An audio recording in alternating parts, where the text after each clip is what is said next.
안녕하세요. 데베스 반도체 업종과 IT 산업 담당하고 있는 임주성입니다. 6월 17일 샘CNS 리뷰 진행해 보도록 하겠습니다.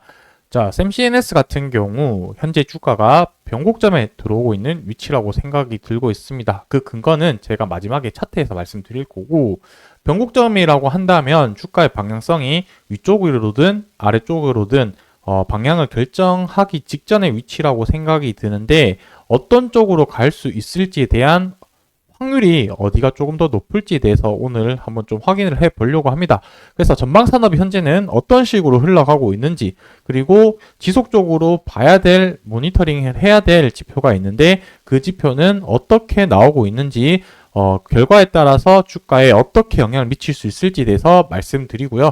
마지막으로는 이제 차트 보면서 변곡점이라고 생각되는 이유, 그리고 그 이후에 상승할 수 있는 시나리오, 하락할 수 있는 시나리오, 양 방향성에 대해서 모두 말씀드릴 테니까 좋아요, 구독 한 번씩 눌러주시고 영상 시청해 주시면 감사하겠습니다.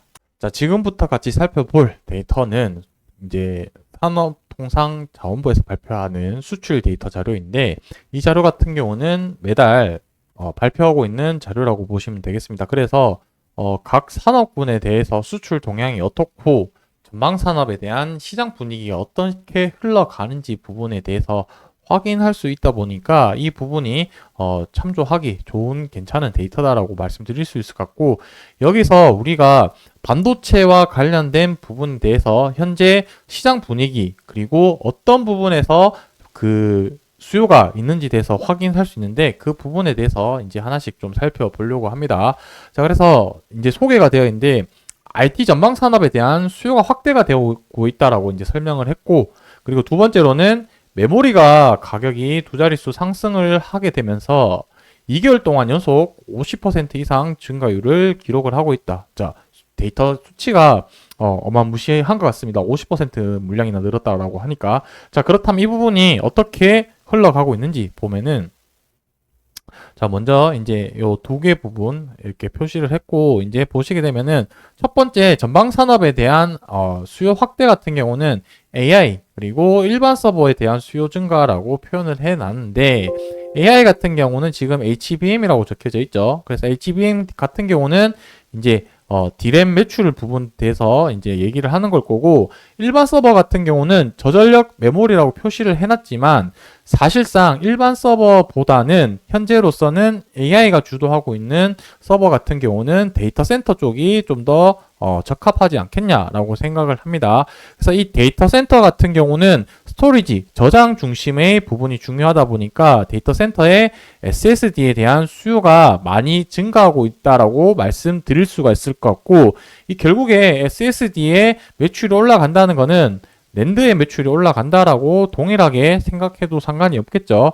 자, 그렇다면 여기서 결론을 짓고 넘어가 보도록 하면은, 현재 전방 산업에 대한 수요 확대가 AI가 시장을 주도를 하고 있고, 그 시장 속에서 디램이랑 낸드가 수요가 폭발적으로 증가하고 있는데, 결국에 디램이랑 낸드는 반도체 중에서도 이제 보시게 되면은 메모리 반도체에 해당을 한다.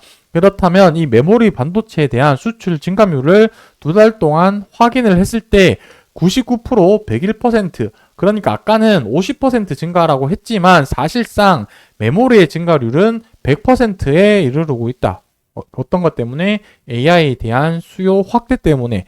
자, 그리고 시스템 반도체, 즉 메모리가 아닌 비메모리 반도체 모듈을 시스템 반도체라고 하는데, 이 시스템 반도체 또한 매출에 대한 증가율이 나쁘진 않습니다. 19%, 12%두 자릿수 상승을 하고 있는 것 자체가 시장 분위기가 좋은데, 다만 메모리 쪽이 AI에 대한 시장의 수요가 폭발적으로 증가하다 보니까 수치가 낮아 보이는 것뿐, 지금 메모리, 비메모리 시장 모두 좋다, 이렇게 말씀드릴 수 있을 것 같습니다.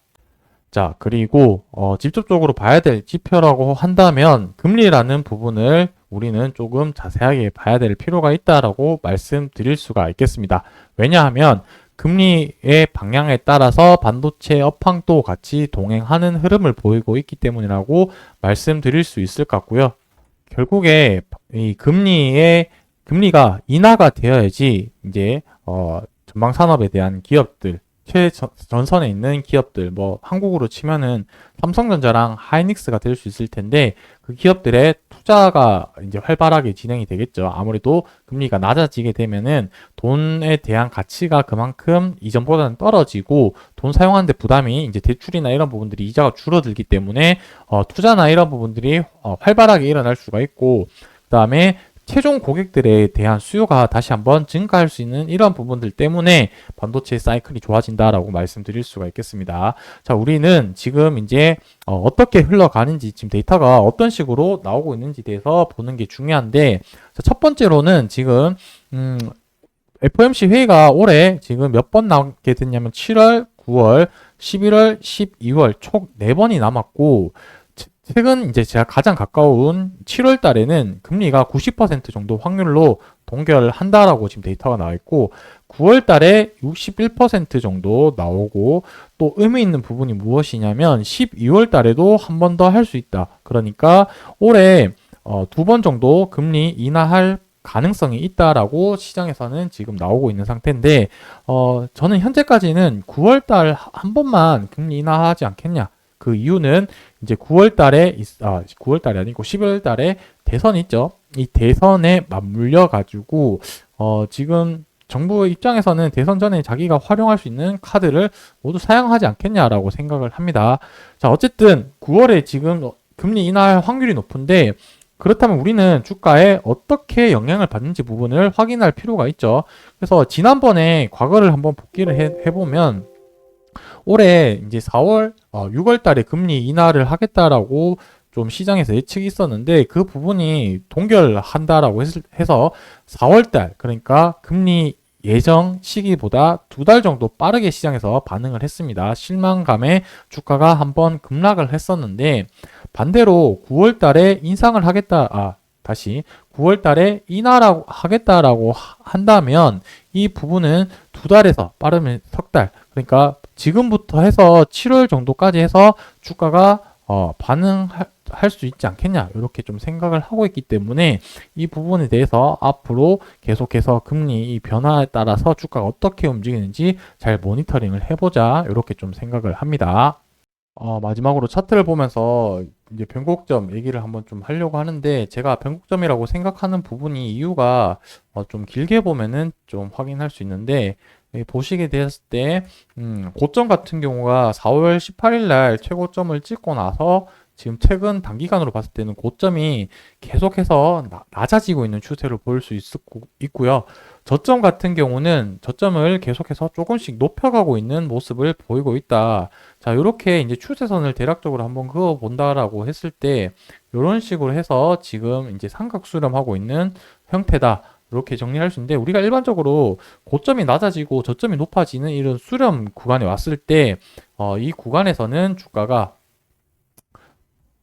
이 구간에 왔을 때는 주가가 이제 방향성을 결정하는 변곡점에 위치해 있다. 이렇게 좀 생각할 수가 있는데 최근에 이제 거래량이 조금 터지고 나서 가격 조정, 기간 조정을 좀 거친 상태이고 이제 앞으로 어떻게 돼야 될지는 계속해서 추세를 봐야 되겠지만 앞서 본 것처럼 반도체의 전방 산업이나 금리의 방향성이 현재 단기적으로는 좋은 흐름이기 때문에 저는 위쪽으로 갈 수 있는 가능성이 1%라도 조금 더 높지 않을까라고 생각을 하고 있습니다. 그 부분에 대해서 한번 조금 더 주가 움직임에 대해서 모니터링을 하고 방향성이 결정이 되면 그때 어떤 이슈가 있었는지 같이 모니터링하고 살펴보면서 영상으로 말씀 지속적으로 해드릴 테니까 좋아요, 구독 눌러주시고 앞으로 영상 계속 시청해 주시면 감사하겠습니다. 오늘 영상 여기서 마무리하도록 하겠습니다.